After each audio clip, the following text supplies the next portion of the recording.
Yes, here we are again. We are going to talk about two films noir, I suppose. One of them, at least, is, I guess, it's different, done differently than the usual Raymond Chandler Yes. film, to say the least, in certain ways. Yeah. Mainly due to the acting, I think.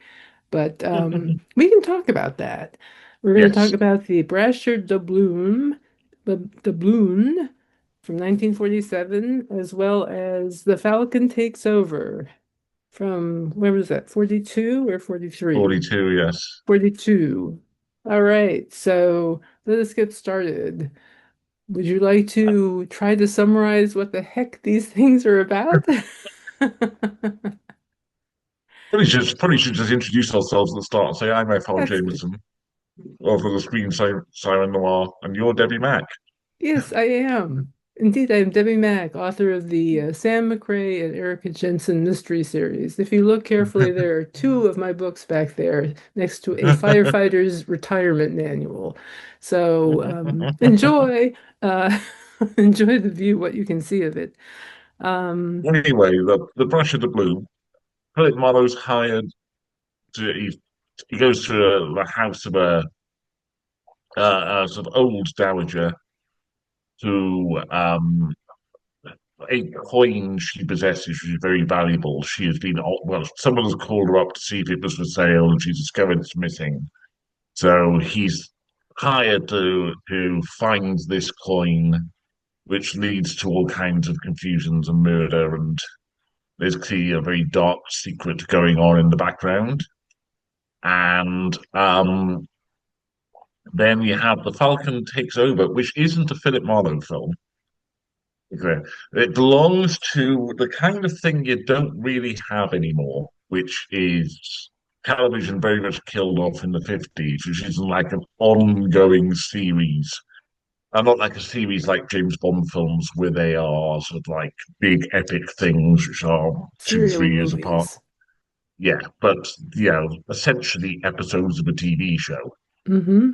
where you get an hour one as a kind of B feature every couple of months, I guess. This is George Sanders as the Falcon, which is George Sanders has played the Saint for 5 films, and then RKO moved him onto the Falcon, which Leslie Charteris, author of the Saint, thought was a way to stop paying him money, as it was very much the same character. And apparently, if the first 2 films have exactly the same actor playing his love interest.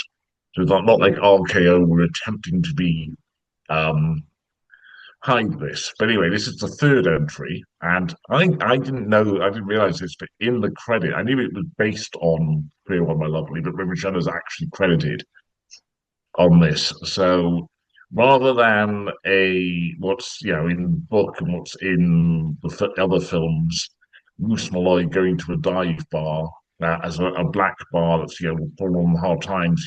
Where he ends up is an incredibly fancy place, um, where he goes to find Velma, standard thing, he gets into a fight with the barman. George Sanders, who is a gentleman, I don't know what he is. Bon vivant? I don't know. Yeah, he's certainly not a detective. So there's one point in the film where, for the plot to work, he has to be hired as a detective, and pointedly says, I'm not a detective. It's like, oh, what exactly is transpiring here? Yeah, Just because someone rings you up and asks you to be a detective lead, it doesn't mean you have to do it. But exactly. And yet somehow he has found himself in a situation where he wants to detect. yes, so Interesting. he ends up ostensibly trying to solve the mystery of Farewell, My Lovely, but with a comic sidekick and some slightly clueless cops, and it makes for a Yeah, very an entertaining but odd film. it is entertaining but odd. Very much Yes, so. I mean, the minute big guy comes in on the screen, grabs that chauffeur by the back of the neck or whatever and Yeah, says, I'm looking for Velma. I was like, oh my yeah, God. No, it can't be. It is. Oh my God, yeah. it's Farewell, My Lovely again. Oh my God. And they played And music it's from out Lord. of the past somewhere in Yeah. there. I was like, oh my, is Robert Mitchum going to appear any second? Oh my God. Jane Greer. And then, of course, his name is Moose Malloy, and he does end Yes. up talking to Jesse Florian. Yeah. And it's just like, then you have parts that are told in the third person, essentially, because most of the time, Philip Marlowe is in every scene because it's always Yeah. from his perspective, what he Yeah. observes.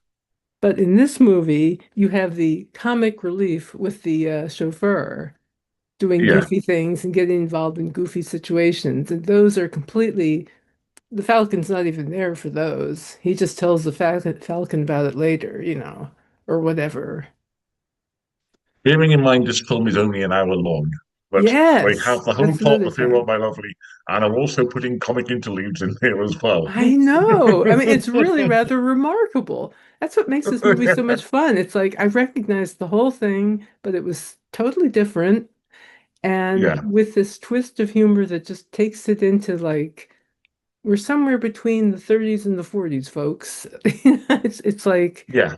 you got that sly humor, you have this gentleman detective type who's not really a Yeah. detective. Um,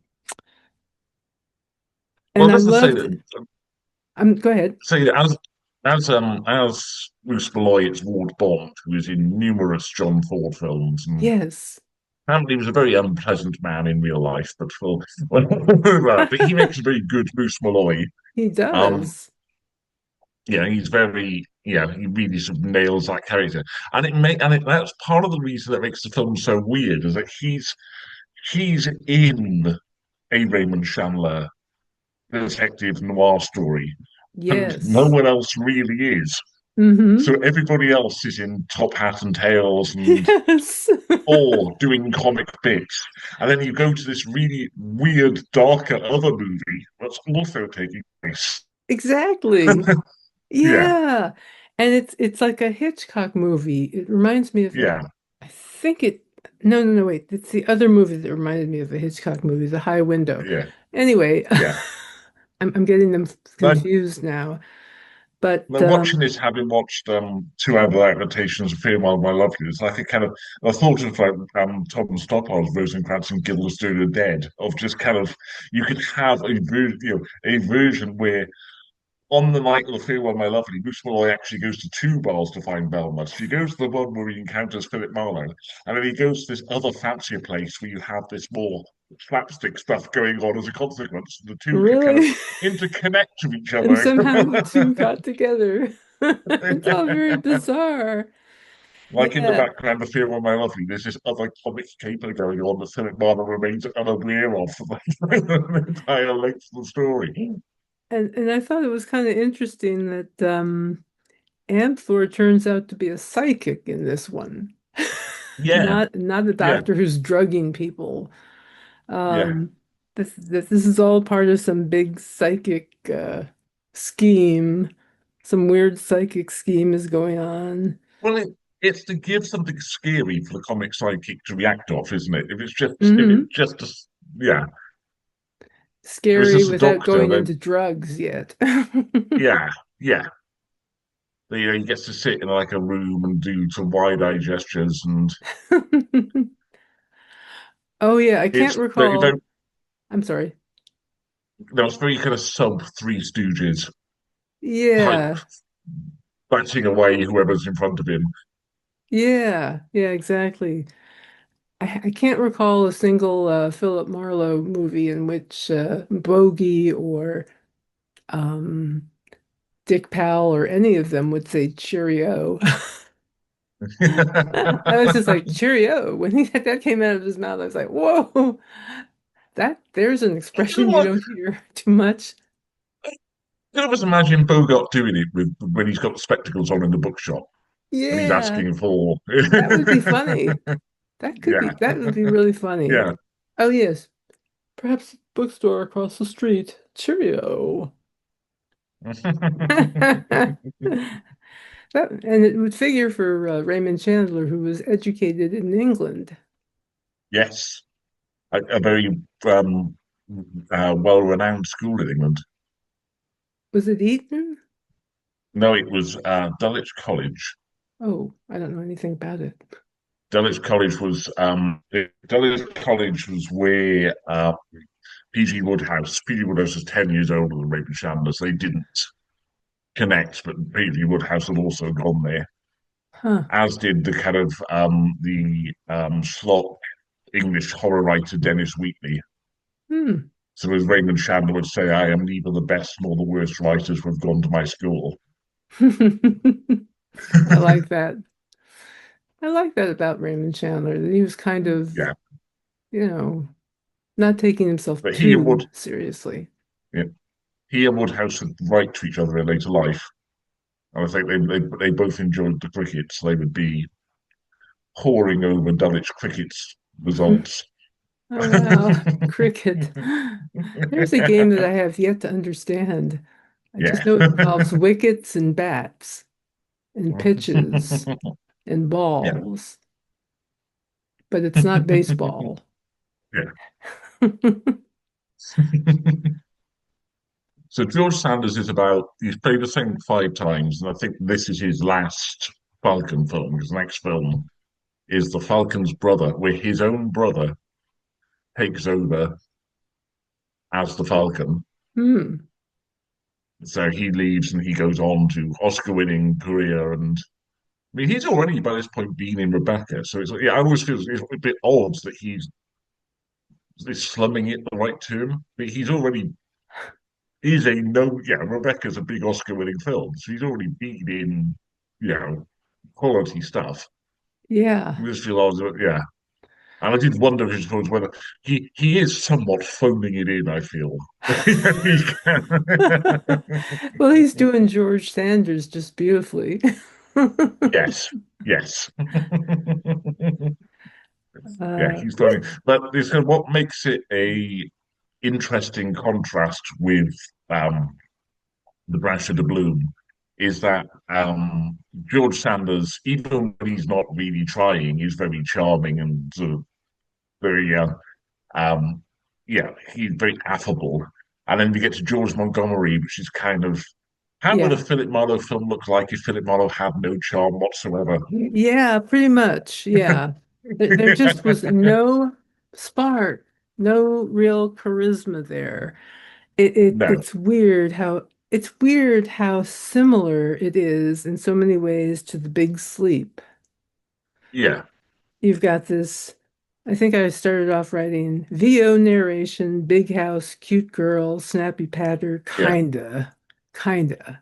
yeah, Not but you're feeling that this isn't quite, there's something off here. That this yeah, guy is not Philip Marlowe. He's no, kind of Philip Marlowe with a little bit of William Powell tucked in there, as if the Thin Man character had made a visit yeah. and said, "Lighten up, I be cuter or mean, the something." book to be it's fairly faithful to the book. To be fair, it's not. I, Yeah, it doesn't make huge changes to the book, but he's right. just so poorly. Well, the performance he gives is so. I mean, he may be in other films really likable. But Yeah. then she watched her go, he's condescending, he's snappy, he's aggressive, and that's just the leading lady. I mean, Yeah, yeah. It's very yeah. weird the way he just kind of comes on to her just like that, practically within the first Which, 15 or 10 minutes. to be fair, I mean, there's a scene in The Falcon Takes Over where he and Velma start kissing on their first meeting. Oh, yeah. And, and Also in The very Big Sleep, forward. yeah, in Howard Hawks' The Big Sleep, Bogart scarcely meets any woman he doesn't like. I I know. Although I don't mean, recall him throwing them at women the way this guy no, threw himself at that girl, yeah, at the yes, I mean young that's woman. one of because there's. I was looking it up. I think there's 9 years between performance and age, so she's clearly styled a lot younger. And so there's a whole thing that she can't be touched by men, can't be touched by other people. So he Right. decides to educate her. So there's this kind of thing in the Educator. first meeting, educate her how to be, and it's just, I mean, I don't know how it played in 1947. It's It's a bit so cringy incredibly now. creepy. It Yes, it is, is. it's really, I mean, and the fact that it keeps, the joke keeps going through the I entire know. film of he's educating her further on how I to be touched by know. men. And it's just, this is It's not good. it is bad. Uh, cringy moments in this film. Yes, Yeah, definitely. Um, and this doubloon, this Brasher doubloon, uh, yes. is this pretty much the Maltese Falcon in a coin form? It's a MacGuffin. Yeah, yeah, It's a it's, MacGuffin. yeah, Because the real mystery is why is this woman working for this older lady who turns into a real nasty piece of work the farther you get yeah, into the film, yeah, which is interesting because when she starts talking about the man, her husband, I said, I yeah. wonder. You're not But such a it's nice probably person. It's probably the Philip Marlowe story that's closest to a Ross MacDonald, where Ross MacDonald would always have the trick of it was some secret from long ago in the past, which is causing Yes. all these problems today. And the High Window is like that, in that it is this, it's young, frightened woman working for old Dowager Earl, and then it turns out that it's the death of the husband from long ago, Mm-hmm. which is the actual sort of mystery here. Yes. So it is Yes. faithful, and there are. I mean, I remember the first time I watched it, when I gave it 3 stars on Letterboxd, which is really generous because I just thought, the house itself and the old lady in the fog, it was kind of very Miss Havisham type thing to it, and sort of gothic feel. But yeah, Mm-hmm. the rest of the film, I mean, it's even. I say, even like if you took George Montgomery out, it's probably like Victor Mature was considered as the lead, which probably would have been bad in a whole other way. But it's just Yeah. even if you take him out, it's very nuts and bolts. This film, Yeah. That's a good way of describing it. yeah, Kind of like by the numbers. yeah. There's nothing. I mean, there were some noir films which were really kind of average, but you could like freeze frame a shot, and it would just look like you could put it on the wall because it's so incredible and beautiful the way the lights play. There's nothing like that here. There's No. no. No, I would say not. I Yeah, just kept recognizing things about the movie that reminded me of other movies, like the Peter yeah. Lorre type character, who I initially asked myself, is Oh that yeah, the Sidney Greenstreet or the Peter Lorre? Oh, it's the Peter Lorre yes, character. yeah, Okay, sure. We have a Brasher doubloon that's like a Maltese doubloon and a yeah. and in the other movie there's a jade necklace that's also I guess a MacGuffin. I don't know. Yeah, But yeah, I also wondered about, gee, why is this called the high window? And then I realized, oh, yeah, okay. yeah. Because really it's about the high window. Maybe they thought it was too on the nose. I don't know. Well, It was I like the mean, I Maltese think, Falcon. This is about the yeah, Maltese doubloon. yeah. So pretty calling it the Brasher Doubloon is kind of leaning into the Maltese Falcon, but so it's all apart from the lady in the lake and the little sister, Yeah. all of the Chandler book titles are a tad obtuse. The Big Sleep, Farewell, My Lovely, The Long Goodbye, High Window, Playback. They're Yeah, all kind of they sound like kind of having no meaning whatsoever. I'm starting to wonder if Raymond Chandler reached a point where he started to parody himself.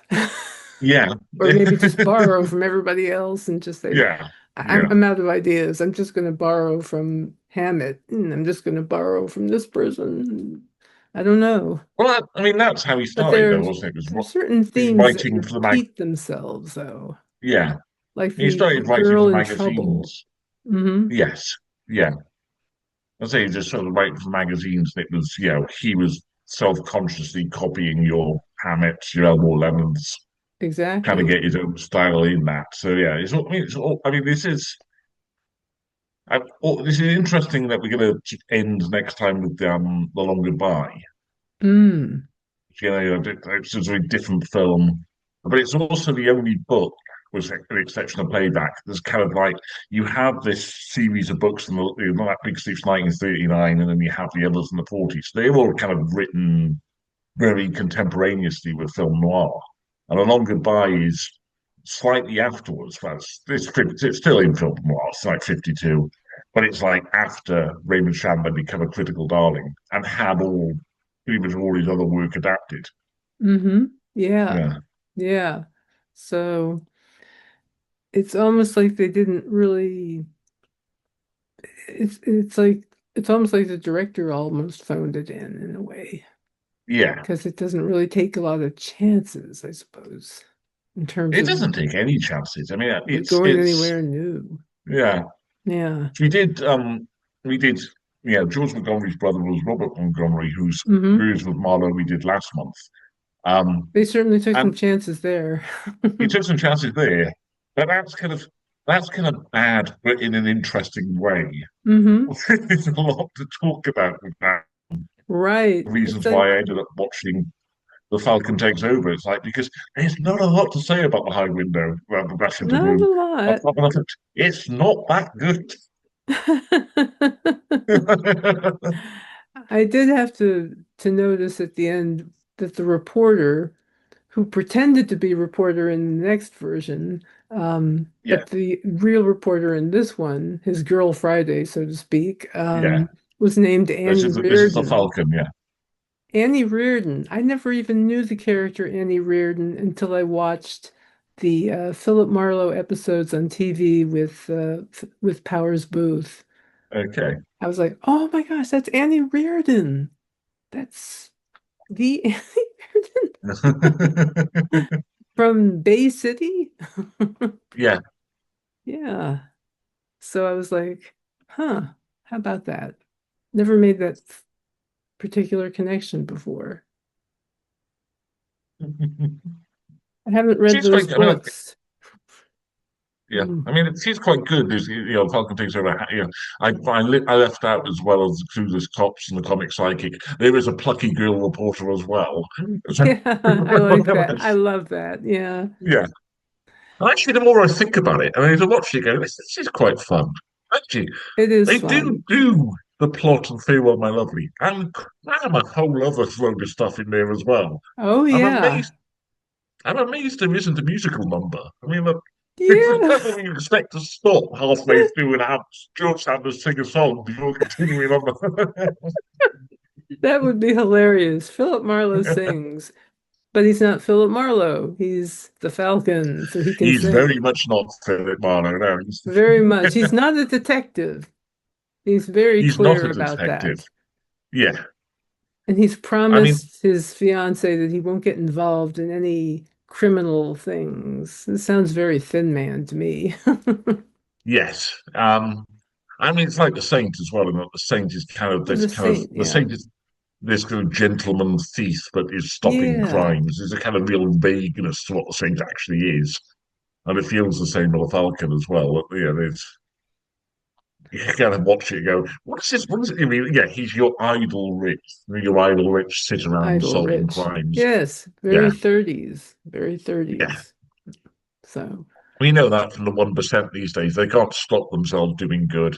They're oh, I constantly out know. there on the street solving crimes. Always doing good. Yes, don't I know? Yeah.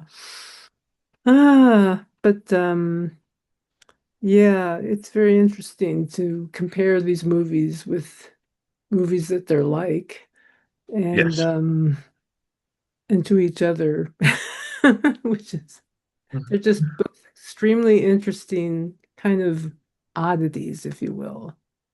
They are. They're oddity. I mean, they're oddities, and certainly High Window isn't an oddity in a good way.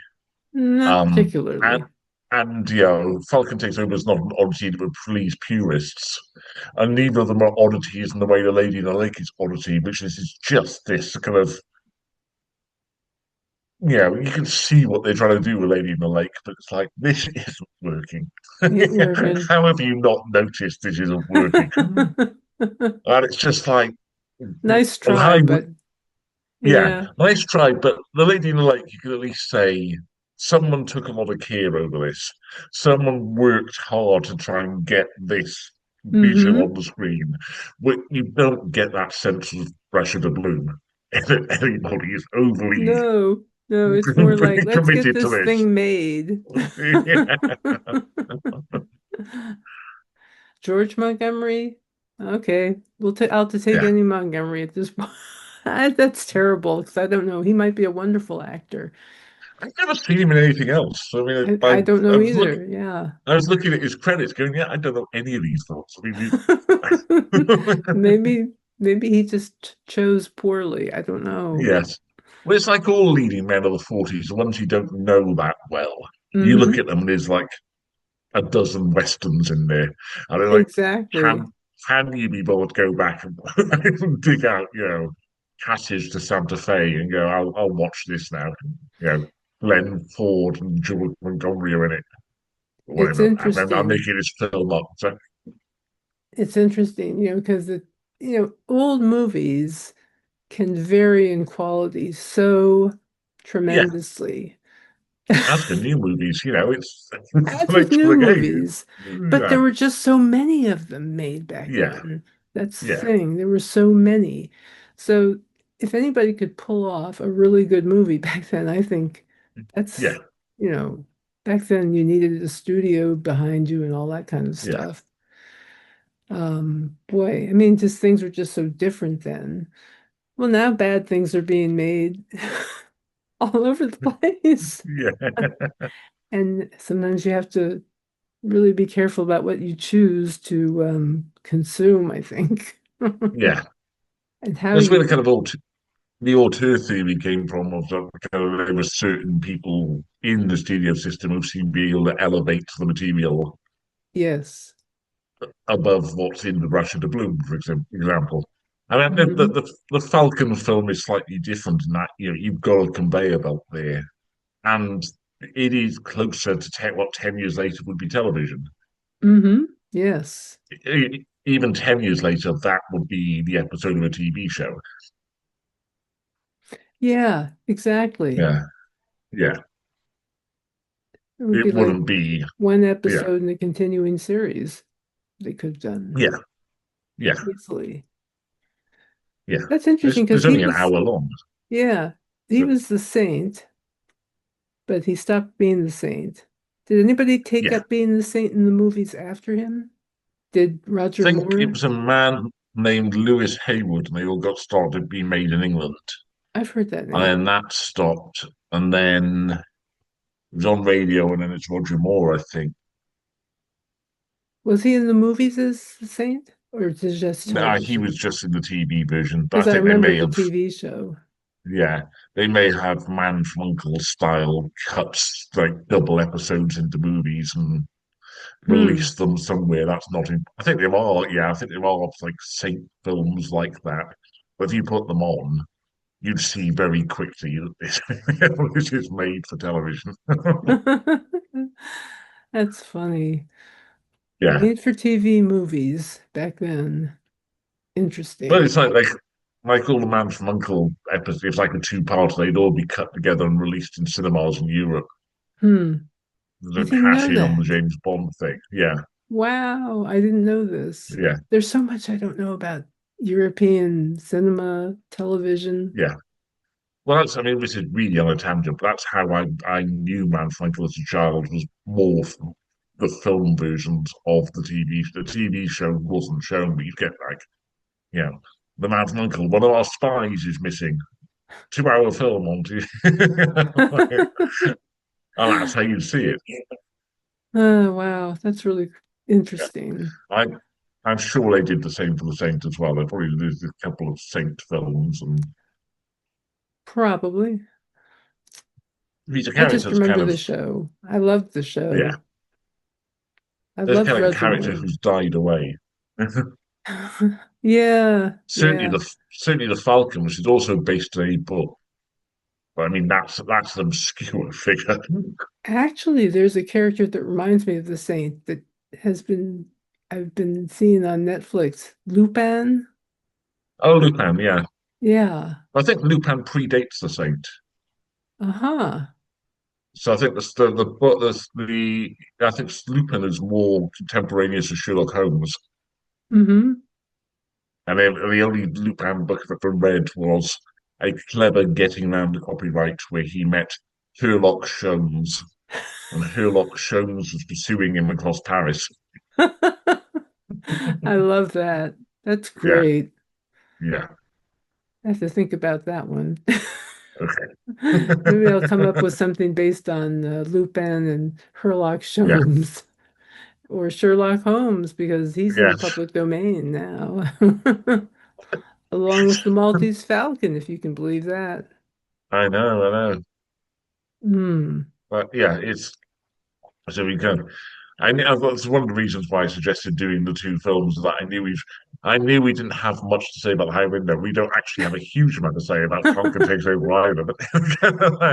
But yeah, if it was just Brasher Doubloon, we'd be there going, well, that was the shortest episode yet. Yeah, that was very short and very to the point and very not like a Philip Marlowe movie should be something like that.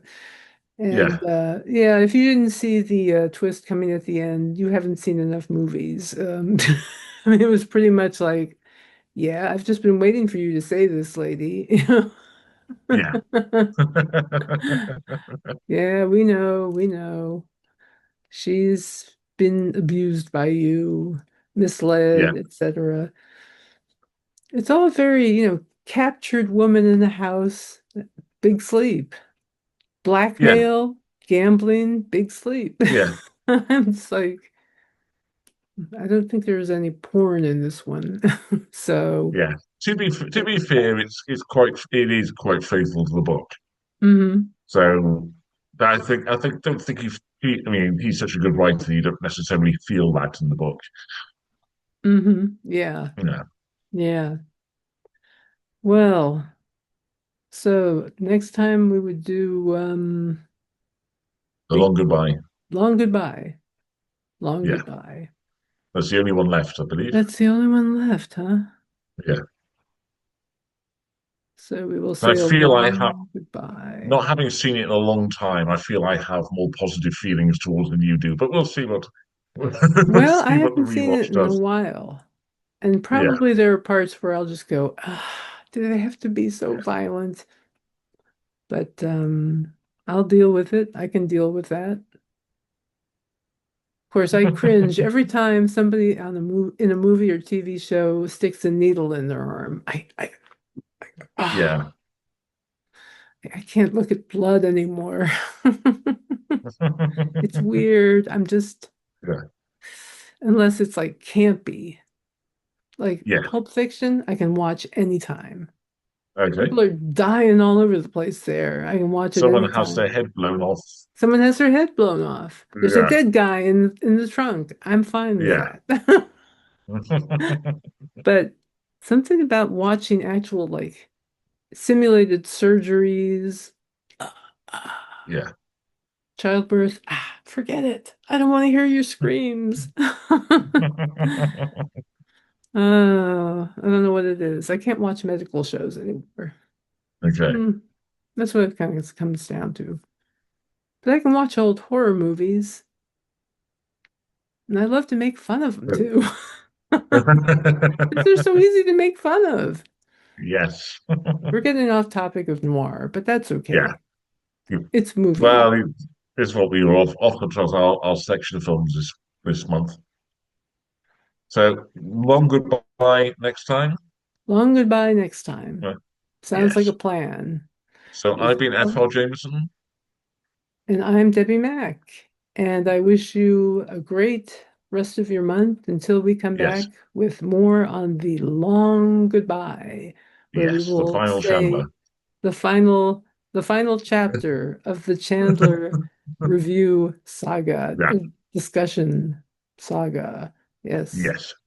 This is a whole series. It's going to appear on Netflix any day, I'm sure. Ha ha ha ha, she said, laughing. Yes, indeed. Thank you very much for listening or watching. And Yes. thank you, Jeff and FR, for being here and doing this with me. Because this No is problem always at all. fun. My pleasure. I love talking about movies, and I love hearing other people's thoughts on movies. So Me take, too. until next time, see you later. Take See you care. later. Enjoy your viewing. Enjoy, yes, enjoy.